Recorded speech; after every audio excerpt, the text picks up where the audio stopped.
ಜನ ಅವರ ಸಮಸ್ಯೆಗಳನ್ನ ತೆಗೆದುಕೊಂಡು ಸುಮಾರು 1624 ಅರ್ಜಿಗಳು ಬಂದಿದೆ. ಜನ ಸುಮಾರು ಒಂದು 3000-4000ಕ್ಕಿಂತ ಹೆಚ್ಚು ಜನ ಭಾಗವಹಿಸಿದ್ದಾರೆ. ಒಂದೊಂದು ಅರ್ಜಿಗೆ 2, 4, 5 ಜನ ಇರೋದ್ರಿಂದ 1624 ಅರ್ಜಿ, ಒಂದು 3-4 ಸಾವಿರ ಜನ ಇವತ್ತು ಜನಸ್ಪಂದನ ಕಾರ್ಯಕ್ರಮದಲ್ಲಿ ಭಾಗವಹಿಸಿದ್ದಾರೆ.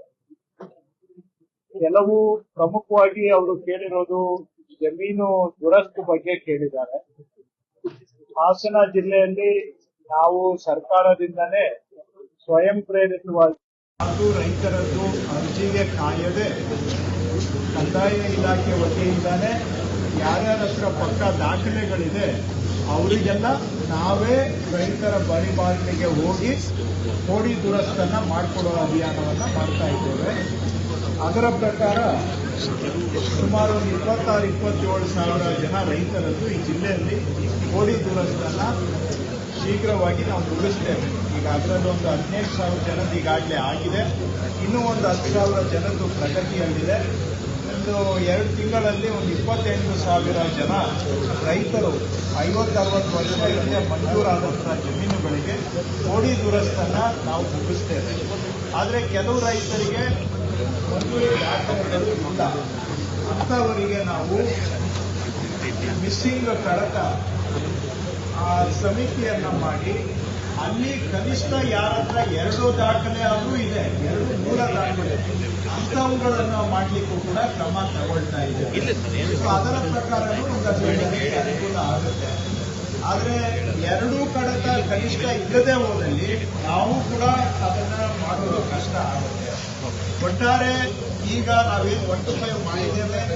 ಇದಾದ್ಮೇಲೆ ಮಿಸ್ಸಿಂಗ್ ಕಡತ ವಿಲೇವಾರಿ ಮಾಡಿ ಅದು ಅಲ್ಲ ಆದರೆ ಒಂದು 60% ಅಷ್ಟು ಮಂಜೂರಿ ರೈತರದ್ದು ಸಮಸ್ಯೆ ಪರಿಹಾರ ಆಗುತ್ತೆ.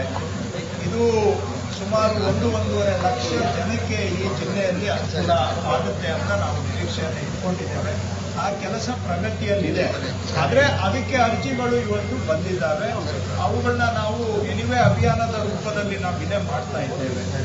2ನೇದು ಅರ್ಜಿಗಳು ಬಂದಿರತಕ್ಕಂಥದ್ದು ಮಂಜೂರಾತಿಗೆ ಕೇಳಿ ಬಂದಿದೆ. ಈಗ ಫಾರ್ಮ್ 53ಯಲ್ಲಿ ಎಲ್ಲ ಅರ್ಜಿಗಳು ಕೂಡ ಈಗಾಗಲೇ ವಿಲೆ ಆಗೋಗಿದೆ. ಅದು ಇಲ್ಲ ಅವರಿಗೆ ಮಂಜೂರಾಗಿದೆ, ಇಲ್ಲ ತಿರಸ್ಕಾರ ಆಗಿದೆ.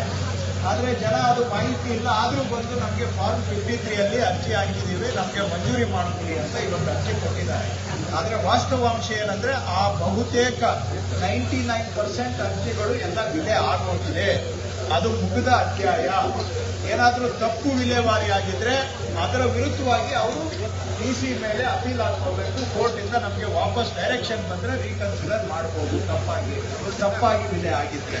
ಆದರೆ ಫಾರ್ಮ್ 53 ಎಲ್ಲ ವಿಲೆ ಆಗಿ ಹೋಗಿದೆ ಈಗಾಗಲೇ. ಸೊ ಇನ್ನು 57 ಕೂಡ ಈಗ ವಿಲೆ ಆಗ್ತಾ ಇದೆ. ಕೆಲವು ಮಾತ್ರ ಈಗ ಅರ್ಜಿಗಳು ಉಳಿದಿದ್ದಾವೆ. ಇದು 2ನೇ ಸಮಸ್ಯೆ. 3ನೇದು ಎಲ್ಲ HRPಯಲ್ಲಿ ಅಥವಾ ಯಗಚಿಯಲ್ಲಿ ಮುಳುಗಡೆ ಆಗಿರೋದು ಏನು ಮಂಜೂರಾತಿಗಳು ಆಗಿದ್ದಾವೆ ಅವು ತುಂಬಾ ಅಕ್ರಮಗಳು ನಡೆದಿದೆ. ಅದೆಲ್ಲ ತನಿಖೆ ಮಾಡಿ ಯಾರಿಗೆ ಜೆನ್ಯೂನ್ ಇದೆ ಅವ್ರಿಗೆ ಮುಂದೆ ಮಾಡಿಕೊಡ್ಬೇಕಾಗುತ್ತೆ. ಆದರೆ ಸದ್ಯಕ್ಕೆ ಮಾಡಲಿಕ್ಕೆ ಆಗೋದಿಲ್ಲ.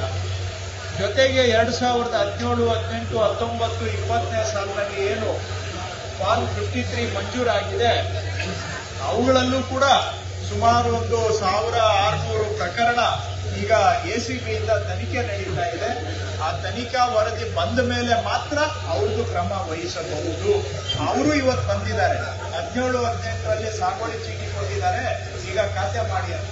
ಆದರೆ ಅದು ಎನ್ಕ್ವೈರಿ CID ಎನ್ಕ್ವೈರಿ ನಡೀತಾ ಇದೆ. ಆದ್ರಿಂದ ಎನ್ಕ್ವೈರಿ ಕಂಪ್ಲೀಟ್ ಆದ ನಂತರ ಮಾತ್ರ ಜೆನ್ಯೂನ್ ಇರೋರಿಗೆ ಖಾತೆ ಮಾಡಿಕೊಡಬಹುದು. ಆದರೆ ಅದರದ್ದೇನೆ 100-200 ಅರ್ಜಿ ಬಂದಿದೆ ಇವತ್ತು. ಇನ್ನ ಕೆಲವರು ಕಾವಲು ಜಮೀನುಗಳಲ್ಲಿ ನಮಗೆ ದುರಸ್ತಿ ಮಾಡಿಕೊಡಿ ಅಂತ ಬಂದಿದ್ದಾರೆ. ಆದರೆ ಕಾವಲು ಜಮೀನು ಯಾವ ಕಾವಲು ಅರಣ್ಯ ಇಲಾಖೆಗೆ ವರ್ಗ ಆಗಿದೆ ಅಲ್ಲಿ ನಾವು ಮಾಡೋದಕ್ಕೆ ಬರೋದಿಲ್ಲ. ಅದಕ್ಕೆ ಸಪರೇಟ್ ಆಗಿ ಒಂದು SIT ಅಂತ ಮಾಡಿದ್ದೇವೆ. SITಯಲ್ಲಿ ಫಾರೆಸ್ಟ್, ರೆವಿನ್ಯೂ ಎಲ್ಲ ಇಲಾಖೆಗಳು ಸೇರಿ ವೆರಿಫೈ ಮಾಡಿ ಸುಪ್ರೀಂ ಕೋರ್ಟ್ನವರು ಅದಕ್ಕೊಂದು ಗೈಡ್ಲೈನ್ಸ್ ಕೊಟ್ಟಿದ್ದಾರೆ. ಸುಪ್ರೀಂ ಕೋರ್ಟ್ನ ಗೈಡ್ಲೈನ್ಸ್ ಪ್ರಕಾರವಾಗಿ ಯಾರು ಎಲಿಜಿಬಲ್ ಬರ್ತಾರೆ ಅವ್ರಿಗೆ ಮಾತ್ರ ಮಾಡಿಕೊಡಬಹುದು. ಹಿಂದೆ ಕೊಟ್ಟಿರಬಹುದು, ಆದ್ರೆ ಇವತ್ತು ಸುಪ್ರೀಂ ಕೋರ್ಟ್ ನ ಡೈರೆಕ್ಷನ್ಸ್ ಬಹಳ ಸ್ಪಷ್ಟ ಇದೆ. ಸುಪ್ರೀಂ ಕೋರ್ಟ್ ಡೈರೆಕ್ಷನ್ ಪ್ರಕಾರವಾಗಿ SIT ರಚನೆ ಆಗಿದೆ. SIT ಕೆಲಸ ಮಾಡ್ತಾ ಇದೆ. ಆ SIT ಅವರು ತಮ್ಮ ವರದಿ ಕೊಟ್ಟ ಮೇಲೆ ಮಾತ್ರ ಅರಣ್ಯಕ್ಕೆ ಕಾದಿರಿಸಿರುವ ಕಾವಲಿನಲ್ಲಿ ನಾವು ಮುಂದಿನ ಹೆಜ್ಜೆಯನ್ನ ಇಡಬಹುದು. ಅಲ್ಲಿವರೆಗೂ ನಾವು ಮುಂದಿನ ಹೆಜ್ಜೆ ಇಡೋದಕ್ಕಾಗೋದಿಲ್ಲ.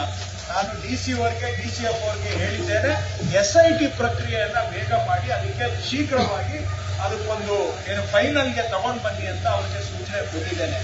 ಇನ್ನ ಇವು ಪ್ರಮುಖವಾಗಿರುವಂತಹದ್ದು, ಕೆಲವರು 94C ಅಲ್ಲಿ ಅರ್ಜಿ ಕೊಟ್ಟಿದ್ದೀವಿ ಅಂತ ಹೇಳಿ ಬಂದಿದ್ದಾರೆ. ನಾನು ಅದನ್ನು ಕೂಡ ತಹಸೀಲ್ದಾರ್ಗೆ ಹೇಳಿದ್ದೇನೆ, ಯಾವುದು ಜೆನ್ಯೂನ್ ಇದೆ, ಅವೇನಾದ್ರೂ ತಪ್ಪಾಗಿ ತಿರಸ್ಕಾರ ಆಗಿದ್ರು ಕೂಡ ಅದನ್ನ ರೀಕನ್ಸಿಡರ್ ಮಾಡಿ ಕೊಡಿ ಅಂತ. ಇನ್ನು ಕೆಲವ್ರದ್ದು ಏನಿದೆ ಅಂತ ಹೇಳಿದ್ರೆ, ಖಾಲಿ ಜಾಗಕ್ಕೂ 94C ಅಲ್ಲಿ ಕೊಡಿ ಅಂತ ಕೇಳ್ಕೊಂಡ್ಬರ್ತಾರೆ.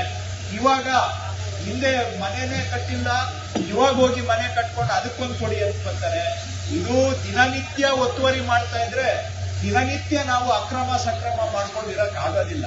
ಇವೆಲ್ಲ ಒಂದು ಸಮಯಕ್ಕೆ ಅಂತ ಪರಿಹಾರ ಕಾನೂನಲ್ಲಿ ಇರೋದು. ದಿನಾ ನಾನು ಒತ್ತುವರಿ ಮಾಡ್ತಾ ಇರ್ತೀನಿ, ನೀವು ಸರ್ಕಾರ ದಿನಾ ನನಗೆ ಜಮೀನು ಮಂಜೂರು ಮಾಡಿ ದಿನಾ ಮನೆಗಳಿಗೆ ಹಕ್ಕುಪತ್ರ ಕೊಡಿ ಅಂದ್ರೆ ಆಗೋದಿಲ್ಲ. ನಾನು ರೈತರಲ್ಲಿ, ಜನಗಳಲ್ಲಿ ವಿನಯವಾಗಿ ವಿನಂತಿ ಮಾಡ್ತೇನೆ, ಯಾವುದೇ ಆಗಲಿ ಅರ್ಜಿಗೆ ಕೊನೆ ದಿನಾಂಕದ ನಂತರ ಯಾರಾದರೂ ಕೂಡ ಅವರು ಒತ್ತುವರಿ ಮಾಡಿದ್ರೆ ಅಥವಾ ಅಲ್ಲಿ ಹೋಗಿ ಒತ್ತುವರಿ ಮನೆ ಕಟ್ಟೋದು ಮಾಡಿದ್ರೆ ಅವ್ರ ಮೇಲೆ ನಾವು ಕಾನೂನು ಕ್ರಮ ತಗೊಳ್ಬೇಕಾಗ್ತದೆ. ದಯವಿಟ್ಟು ಅದನ್ನ ಮಾಡಬೇಕು. ಯಾರು ಸಮಯದ ಒಳಗಡೆ ಅರ್ಜಿ ಹಾಕಿ ಅರ್ಹರಿದ್ದಾರೆ ಅವ್ರಿಗೆ ಮಾಡ್ಕೊಡ್ತೇವೆ. ಹಾಗಂತೇಳಿ ದಿನನಿತ್ಯ ಒತ್ತುವರಿ ಖಾಲಿ ಇದೆ ಅಂತೇಳಿ ಎಲ್ಲ ಇವಾಗ ಬಂದಿದ್ದ ಅರ್ಜಿಗಳೆಲ್ಲ ನೋಡಿದ್ರೆ ಅಲ್ಲಿ ಖಾಲಿ ಇದೆ ನನಗೆ ಮಂಜೂರು ಮಾಡ್ಕೊಡಿ ಅಂತ, ಖಾಲಿ ಇದೆ ಮಂಜೂರು ಮಾಡ್ಕೊಡಿ ಅಂತ ಹೇಳಿದ್ರೆ ನಾಳೆ ನಾವು ಶಾಲೆ ಕಟ್ಟೋದಿಲ್ಲಿ, ಬಡವರಿಗೆ ನಿವೇಶನ ಕೊಡೋದಿಲ್ಲಿ, ಆಟದ ಮೈದಾನ ಕೊಡೋದಿಲ್ಲಿ, ಒಂದು ಅಂಗನವಾಡಿಗೆ ಜಾಗ ಇಲ್ಲ, ಈ ತರ ಎಲ್ಲ ಪರಿಸ್ಥಿತಿಗಳು ಬರ್ತದೆ. ಸೊ ಹಾಗಾಗಿ ಖಾಲಿ ಇದೆ ಅಂತೇಳಿ ದಿನಾ ಅದನ್ನ ಒತ್ತುವರಿ ಮಾಡೋದು, ದಿನಾ ಮಂಜೂರು ಮಾಡೋದು, ಇದು ಮಾಡಲಿಕ್ಕೆ ಆಗೋದಿಲ್ಲ. ಸೊ ದಯವಿಟ್ಟು ಇದು ನಾನು ಹೇಳೋದು ಕೆಲವರಿಗೆ ಕಹಿ ಅನ್ನಿಸ್ಬಹುದು, ಆದ್ರೆ ಸತ್ಯ ನಾವು ಹೇಳ್ಬೇಕಾಗುತ್ತೆ. ಸತ್ಯ ಮುಚ್ಚಿಡೋದ್ರಿಂದ ಯಾರಿಗೂ ಏನು ಲಾಭ ಆಗೋದಿಲ್ಲ. ಮತ್ತು ಅದು ಒತ್ತುವರಿ ದಿನ ಮಾಡ್ಬೋದು ಅಂದ್ರೆ ಮಾಡದೇ ಇರೋರು ಹಾಗಾದ್ರೆ ಮೂರ್ಖರಾಗ್ತಾರೆ, ಮಾಡದೇ ಇರೋರು ಏನಾಗ್ಬೇಕು ಹಾಗಾದ್ರೆ. ಸೊ ಹಾಗಾಗಿ ಇದು ನಿರಂತರ ದಿನನಿತ್ಯ ಒತ್ತುವರಿಗೆ ಅಕ್ರಮ ಸಕ್ರಮ ಮಾಡಲಿಕ್ಕೆ ಆಗೋದಿಲ್ಲ. ಇಲ್ಲೇ ಯಾವ ತಾರೀಕುವರೆಗೆ ಗಡಿ ಇತ್ತು ಆ ತಾರೀಕಲ್ಲಿ ಯಾರು ಅರ್ಜಿ ಸಲ್ಲಿಸಿದ್ದಾರೆ ಅವ್ರದನ್ನ ನಾವು ನಿಯಮಾನುಸಾರವಾಗಿ ಶೀಘ್ರವಾಗಿ ವಿಲೆ ಮಾಡ್ತೇವೆ. ಇವು ಪ್ರಮುಖ ವಿಷಯಗಳು ಇವತ್ತು ಬಂದಿರ್ತಾರೆ. ಬೇಲೂರು ತಾಲೂಕಿನಲ್ಲಿ ಸುಮಾರು 410 ಅರ್ಜಿಗಳು ಈ ಹಿಂದೆ ತನಿಖೆ ಮಾಡ್ತಿದ್ದಾರೆ. ಉಳಿದಂತ ಅರ್ಜಿಗಳು ಕೂಡ ವಿಲೇವಾರಿಯಾಗಿ ಏನು ಪಗಾರಕ್ಕೂ ಈಗ ಅವರಿಗೆ ಯಾವ ರೀತಿ ನ್ಯಾಯ ಒದಗಿಸಿ ಎಲ್ಲ ತನಿಖೆ ಕಂಪ್ಲೀಟ್ ಆದ್ಮೇಲೆ ಸಮಗ್ರವಾಗಿ ಎಲ್ಲ ಅರ್ಜಿಗಳು ತೀರ್ಮಾನ ತಗೊಳ್ತಾರೆ. ವಿಶೇಷವಾಗಿ ಅರಣ್ಯ ಇಲಾಖೆ ತನ್ನದಲ್ಲದಂತ ಭೂಮಿ SIT ಆಗಿದೆ, ಜಂಟಿ ಅದಕ್ಕೊಂದು ಪ್ರಾಣಿಗಳು ಸರ್ಕಾರಿ ಭೂಮಿ ಅಂತಲೇ ಇದೆ, ಚೆಕ್ ಮಾಡ್ತಾರೆ. ಆ ತರ ಇದ್ರೂ ಕೂಡ ಐದಳ್ಳ ಕಾಲದಲ್ಲಿ ನಮ್ದು ಅಂತ ಭೂಮಿಗೆ ಹೋಗಿ ದೌರ್ಜನ್ಯ ಮಾಡೋದು ಎಷ್ಟು ಮಟ್ಟಿಗೆ? ಅದು 1922ನೇ ಇಸ್ವಿಯಲ್ಲೇ ಅರಣ್ಯ ಇಲಾಖೆಗೆ ಮಂಜೂರಾಗಿದೆ. ಸತ್ಯ ತಮಗೂ ಗೊತ್ತಿದೆ. ಸತ್ಯ ಮರೆಮಾಚಿ ಪ್ರಶ್ನೆ ಕೇಳೋದು ನಿಮಗೂ ಶೋಭೆ ತರೋದಿಲ್ಲ. 9500 ಎಕರೆ ಐಡಿಯಳ್ಳ ಕಾವಲ ಯಾವ ಇಸ್ವಿ? 1898ನೇ ಇಸ್ವಿಯಲ್ಲೇ ಅರಣ್ಯ ಇಲಾಖೆಗೆ ಮಂಜೂರಾಗಿದೆ. ಈ ಸತ್ಯ ತಮಗೂ ಗೊತ್ತಿದೆ, ನಮಗೂ ಗೊತ್ತಿದೆ. ಸರ್ಕಾರಿ ಅದು ಸುಪ್ರೀಂ ಕೋರ್ಟ್ನವ್ರು ಏನ್ ಹೇಳಿದ್ದಾರೆ, ಅದು ಒಂದು ಬಾರಿ ಅರಣ್ಯಕ್ಕೆ ಮಂಜೂರಾದ್ರೆ ಅದು ಯಾವತ್ತೂ ಅರಣ್ಯ ಅಂತ ಹೇಳಿದ್ದಾರೆ. ಈಗ ಸುಪ್ರೀಂ ಕೋರ್ಟ್ ವಿರುದ್ಧವಾಗಿ ನಾನು ಇಲ್ಲಿ ಮಾತಾಡಕ್ಕಾಗುತ್ತಾ ಕೂತ್ಕೊಂಡು? ಸುಪ್ರೀಂ ಕೋರ್ಟ್ನ ಕೆಳಗಡೆ ನಾನು ಕೆಲಸ ಮಾಡ್ತೇನೆ, ಅದಕ್ಕೆ ವಿರುದ್ಧವಾಗಿ ನಾನು ಇಲ್ಲಿ ನೀವು ಕೇಳ್ತೀರಾ ಅಂತ ನಾನು ಮಾತಾಡಕ್ ಆಗೋದಿಲ್ಲ. ನಾನು ಮಾತಾಡಿದ್ರು ಕೂಡ ನಿಮ್ಮನ್ನ ಮೆಚ್ಚಿಸ್ಬೋದು, ಅವ್ರನ್ನ ಮೆಚ್ಚಿಸ್ಬೋದು, ಆದ್ರೆ ಅವ್ರಿಗೇನು ಪರಿಹಾರ ಕೊಡಕ್ ಆಗಲ್ಲ. ಯಾಕೆಂದ್ರೆ ನಾನು ಡೈರೆಕ್ಷನ್ ಕೊಟ್ಟರು ಯಾವ ಅಧಿಕಾರಿಗಳು ಮಾಡೋದಿಲ್ಲ. ಪಾಣಿಯಲ್ಲಿ ಸರ್ಕಾರ ಅಂತ ಇದ್ರೆ ಮಂಜೂರಾಗಿ 100 ವರ್ಷ ಆಗಿದೆ. ಸುಪ್ರೀಂ ಕೋರ್ಟ್ ಹೇಳುತ್ತೆ ಒಂದು ಬಾರಿ ಅರಣ್ಯಕ್ಕೆ ಮಂಜೂರಾದ್ರೆ ಅದು ಯಾವತ್ತಿದ್ರು ಅರಣ್ಯ. ಆದ್ರೂ ಅದರಲ್ಲಿ SIT ಮಾಡಿ ಕೆಲವರಿಗೆ ಪರಿಹಾರ ಕೊಡೋದಕ್ಕೆ ಸಾಧ್ಯನಾ ಅಂತ ಪರಿಶೋಧನೆ ಮಾಡಿ ಅಂತ ಹೇಳಿದ್ದಾರೆ. SIT ಅನ್ನ ಮಾಡಿದ್ದೇವೆ. ಅದರಲ್ಲಿ ಯಾವಾಗಾದ್ರೂ ಅರ್ಹರಿರೋರಿಗೆ ಪರಿಹಾರ ಕೊಡೋದಕ್ಕೆ ಪ್ರಯತ್ನ ಮಾಡ್ತೀವಿ.